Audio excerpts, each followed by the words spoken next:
the kindness of strangers, I should be working on my overdue novel or writing my overdue short story. I'm not. The reason I'm not is because I've been turning an ethical problem in my mind. And this is going to lead me to break one of my long-standing rules, which is not discussing religion or politics in public. Not that what I'm about to discuss is religion exactly or politics exactly. But it touches on both. The fact is, I'm aware that some of you are going to be very angry at me. I'm aware some of you will be angry enough never to read me again.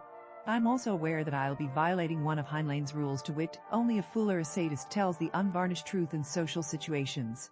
Perhaps I'm going menopausal. Or perhaps I simply don't care anymore. Or perhaps sometimes the truth needs to be told. I know I will get a very strong reaction to this because I've discussed this topic before, years ago, in a women's writing group. The group consensus was that I was mean or perhaps evil, and there was nothing I could do to change it. And yet I see evil in what is going on. And I think it should be stopped. So I'll begin at the beginning. Let's talk about charity. I grew up, like any normal kid, in a fairly nice family, learning to share and to give to those who had less than I. This was so emphasized that until I was 28 I thought I had killed my cousin Dulce by refusing to share my bread and butter with her. She died in the last smallpox epidemic to sweep through Europe. As I had it too, I'm sure some reference was made to the fact we were playing together a week or so before. That my mind attributed this to my refusing to share just goes to show how I was brought up. Beyond that, I always had a sense of empathy. Like most of your nerdy writers, as a child I was excluded from enough games and clubs to give me a sympathy for the underdog. So far so good. And then when I was 11, I joined a youth group. This was the 70s. We were for social action and justice, which was our parents' charity and poor relief, dressed up and nice and with a new hairdo. We spent 6 months holding fundraisers and collecting money. One of the girls in the group had come up with this idea that we should help this family that lived next to her. 6 kids in a shotgun apartment, no decent clothes, no toys, and most of the time no food on the table. We worked our behinds off. We were that kind of earnest young people. And I was so proud, so incredibly proud, when we collected the equivalent of about 6 months' salary and delivered it to these people. I could imagine what a difference it would make in their lives. I could just see it. I felt very virtuous. This lasted until I told my mom what we'd done. Mom was horrified. Turns out the parents were both alcoholics. Not only wouldn't the kids get any of the money, but the parents would use it to get stinking drunk, which in turn would result in more aggression towards the kids. You get the point. Turned out Mom was right, bummer, and I've never felt that virtuous since. This is apropos what? Well, bear with me. 13 years ago, when we moved to town, an apartment near downtown. I love this city. One of the things I loved was how safe it was. There were exactly 4 homeless people identifiable as living downtown. I'm sure there were more served by the various shelters, which demanded sobriety or a modicum thereof before you use their services. But downtown, we saw 4. And really, downtown was a safe, friendly place, with a lot of small businesses in place. I could, without driving, buy most things I needed, from groceries to office supplies. The kids could sit out on the front porch when they were toddlers. It was just nice. And then it changed. Because I don't follow such things, it took me time to figure out why all of a sudden every corner had people pushing shopping carts. Aggressive people, people mumbling to themselves. It took me time to figure out why the little park in the middle of town was now infested by people sleeping on the grass, threatening and mugging passerbys. Why the little businesses were fleeing downtown. Why my friend who worked downtown had issues with people coming into the bookstore and urinating on the carpet. The city hadn't grown that much. It might have doubled in size, but I don't think so. And the local economy was not worse. On the contrary. We've been ranked as one of the more affluent towns in the U.S. So how come this problem suddenly? And then the city forbid panhandling. This is not related, except where it got me to understand the situation a little better, and all of a sudden the newspapers were full of interviews with the people affected. Do you know, with a few exceptions, families fallen on hard times and the like, though they're not the kind that haunts parks, the homeless population could be divided into young kids, teens to 20s who'd run away from home, and people who had been living a rootless, boundary-less life since the 60s or 70s. The funny thing, you know, is that I'd always thought kids who ran away from home did so because they were being abused, or there was another huge problem. And some of them did mention that. However, the vast majority of the young indigent said a paraphrase of, "I left home because my parents had all these rules. And now, man, if I can't panhandle, I'll have to go back."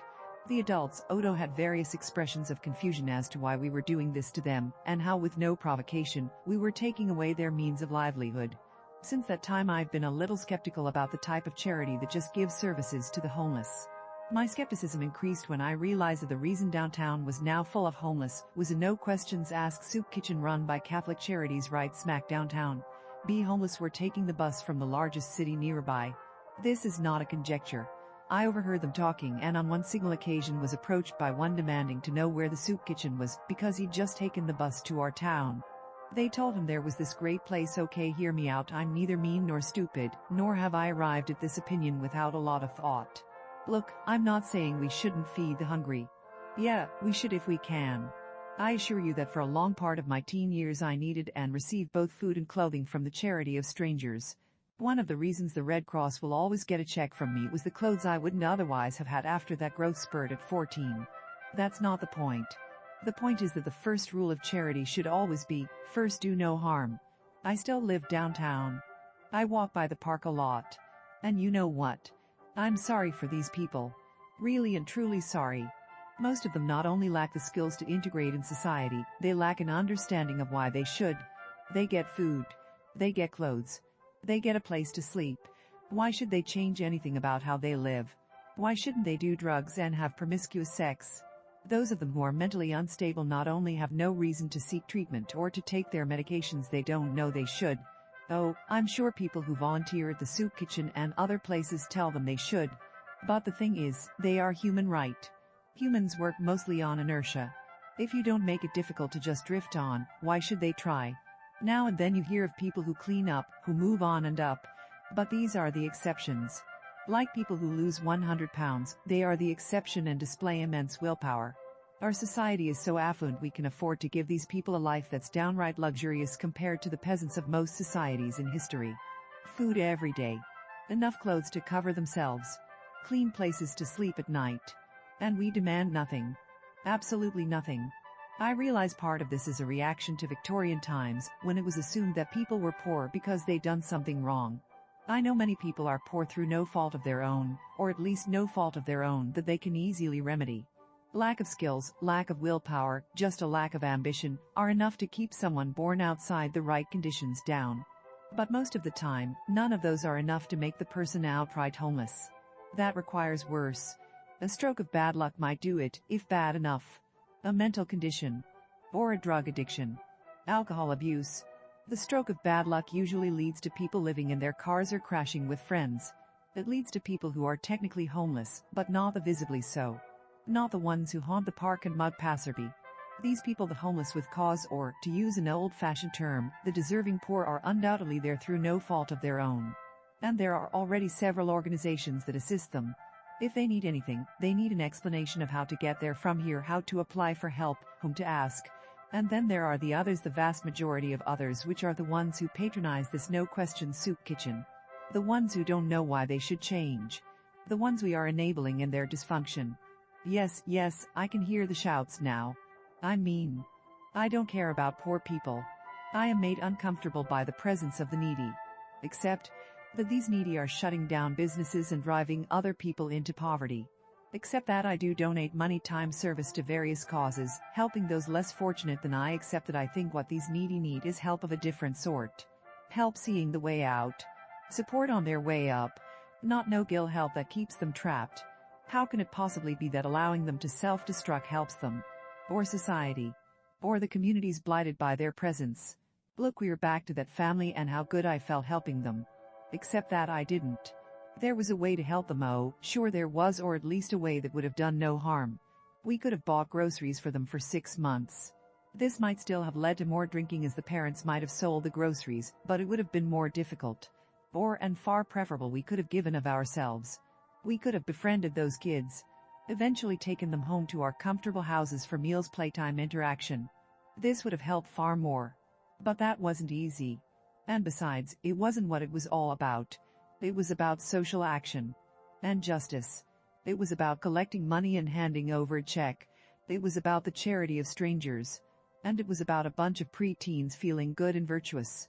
I think the soup kitchen, which is now undergoing a massive fundraising to expand, is about exactly those things. I'm sorry, but I believe it is about people who volunteer there and people who donate to it feeling good about themselves. DMN good. And who am I to grudge people a bit of self-satisfaction? Well, perhaps I'm an evil bitch, because I feel that self-satisfaction arrived at the expense of other people's lives is bad. Perhaps I'm an evil bitch because I care not only about the small businesses being driven from downtown, and the families that can no longer work in the park, but these people who are being helped to remain lost in a moral no man's land, with no way out. I'm not against charity. I'm against charity to faceless strangers. I think most of the time it ends up doing evil. There are ways to help, but those demand that you actually get close and personal. That you find out what's holding these people down. That you care. For more than feeling virtuous. And that, let's face it, it's more than most people have the time or patience for. Recently, reading Saint Dale by Sharon McCrum, excellent book, BTW, I came across a joke she quotes. A man is struggling in the water. Help, help, I can't swim. Another man is standing by and says, I can't swim either. Well, $20 help. This is what this no-string soup kitchen reminds me of. This is what catering to people's physical needs and not their mental spiritual ones reminds me of. The charity of strangers.